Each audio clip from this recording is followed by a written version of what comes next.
welcome back to my channel. It is Brianna Lavon and I am back with a new video. This is a breakfast in bed chit chat. So I'm just eating some bacon and some toast. Decided to show you guys what I did this morning. When I woke up, I read my daily devotional, looked at my phone, of course we all do, washed my face, brushed my teeth, and decided to make some breakfast. I do have some coffee and some water as well. No, I'm not drinking wine this early in the morning. Well, it's not really early. I went to bed very, very late last night working on some stuff, and I was planning out this video today, so I was just like, I could sleep in a bit. But I just wanted to do a video talking to you guys about, how 2018 has been for me. I know I talked about it before, but there's some things that I haven't shared with you guys. And that's because I'm still going through it, but I just wanted to talk about the good things and not always the bad things. It is 2 more months left in the year. Crazy. It is November. This year has been bittersweet for me. Quarter 1 was terrible for me. Terrible, terrible, terrible. And I never expected that, I feel like each year is supposed to get better, but for me it didn't, and it got worse. I started, the other day, I was sitting in my bed, and I was like, you've been been in Atlanta for 2 years, and then I was like, hold up, you've been here longer than 2 years, I moved here in 2016, started counting. I'm like, oh my God. I've been in Atlanta. January 2nd will make 3 years. And I started crying. And I was like, I have not accomplished anything. I'm a failure. I haven't done anything. I'm just feeling terrible. And then I realized we have to stop counting our failures and concentrate on what you have worked on what you have done better. So I said, Brianna, stop crying. Let's talk about some positives. When I first moved here, I was in a very toxic relationship, and I am not in it anymore. And I could only imagine what I'd be going through if I was still in that toxic relationship. But I had the courage to walk away. When I've lost a couple of jobs since I've been here, and what it has taught me is I want to work with people that look like me and can relate to me, and I don't have to explain why I'm in the position that I am in, if you understand what that means. I've had to lose everything in order to realize that a lot of things are materialistic and you don't need them. I have been saying I felt so cluttered. I had so much stuff, and I had to lose it all and start over. And it taught me that it's never too late to start over. And sometimes starting over is what you need. Doing my web series, doing the pilot of my web series, I felt like a failure because it wasn't going to come out. But I learned from it. I learned, okay, now I know how to move. Now I know what to do if I'm trying to do a web series. So I learned that if you learn from a mistake or a failure, it is not a failure because you have learned from it. Just because you don't pass a class doesn't mean you didn't learn anything from being in that class. So stop looking at your failures as failures and look at them as lessons. And that's something that I have been doing recently, and it's really helped me look at things differently.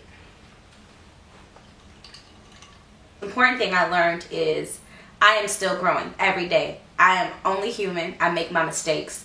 And sometimes you have to make mistakes in order to grow in life. These last 3 years, almost 3 years in Atlanta, I was working on becoming a better me. I had my fun, I enjoyed life at the same time, and I suffered from it. But now it's time to really work on me, inside and out, spiritually, mentally, physically, emotionally, everything. You know, really taking the time out to focus on what makes me happy. I spend so much time trying to make other people happy and love other people and just be there for them when not that I'm not getting it in return, but I don't love myself that same way. And I didn't realize that until my friend and I, we went to breakfast and we were talking, kind of having some ups and downs, and he said, "You love everybody. You're so caring."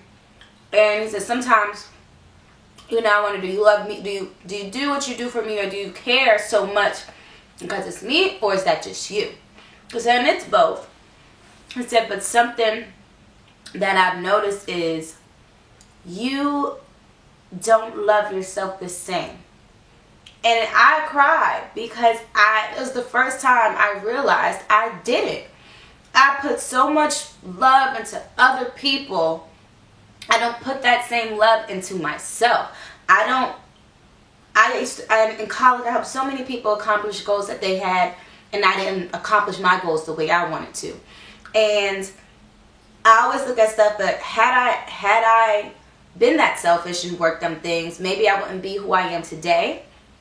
But now it's time, you know, to be that selfish, or just to focus on me. I was watching the Red Table Talk the other day with Will and Jada, and something that she said that spoke volumes to me was basically having to love herself. And she didn't love herself, you know, she was expecting somebody else to love her.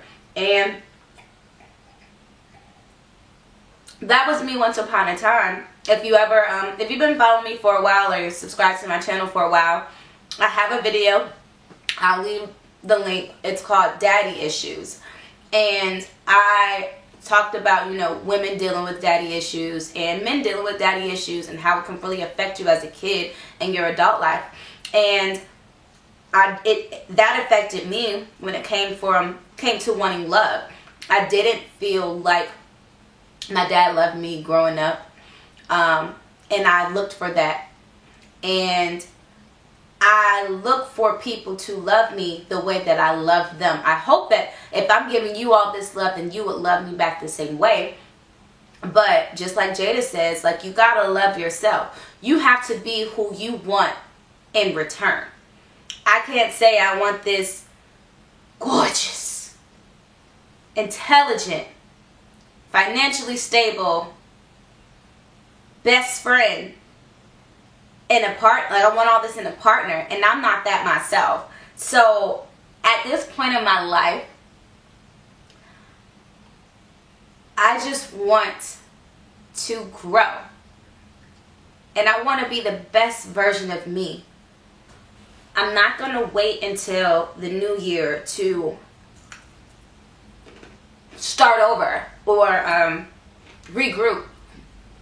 I'm going to do it now to set myself up, make different moves, be more productive,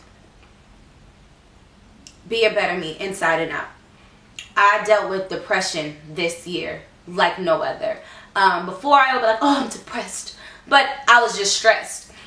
But now, having that feeling of being in my bed all day, not wanting to get up, feeling like not eating, not wanting to do anything, not wanting to get dressed for days or do my hair, just, it's sad. And mental illness is real, y'all, especially in the black community. But that feeling, it was just like, I don't want it anymore. I didn't want it anymore. And when you feel good on the outside, you feel good on the inside, and vice versa.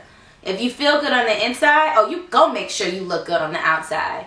So this year, starting today, starting now, I encourage everybody to really take care of you. You have to feel and look and be your best at all times.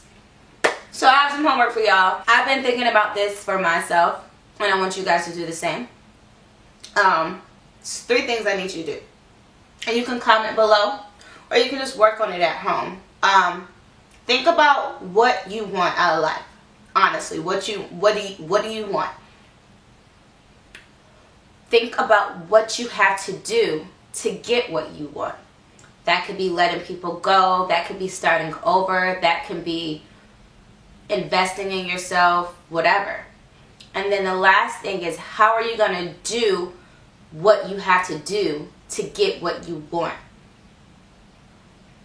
Is that finding another job so that you can invest in yourself so that you can start that business? Think about it. What do you want? What do you have to do to get what you want, and how are you going to get it? How are you going to do it? What sacrifices are you going to make? I've been working on that the past couple weeks, and I am happy with the choices that I have made, and I feel a lot better. My spirit's a lot better. I haven't felt depressed. I just really felt like I want to be a better me. Not for anybody else, but for me. Because at the end of the day, nobody can want better for you. You have to want better for yourself. I think we all should work on being better versions of ourselves, because when we do, the world would definitely be a better place. Don't forget to vote, you guys. November 6th. You know, this is a very important election. This is a very important election. If you are not registered to vote, you should ask yourself why. You should feel ashamed of yourself, because there's so many people who wish they could vote and they can't. There's so many amendments that need to be voted on. There's so many people who need to be out of office, and there's people who need to be in office to help us be a better United States. So make sure you guys vote. Make sure you take a friend with you to vote. Vote early if you can. But please, please, please don't forget to vote. Thank you so much for watching. Don't forget to like and subscribe. Tell a friend to come check out my channel. You guys will be seeing a lot more of me. And I just thank you guys so much for just being here. Because you don't know. You guys do something for me. Bye. See you later.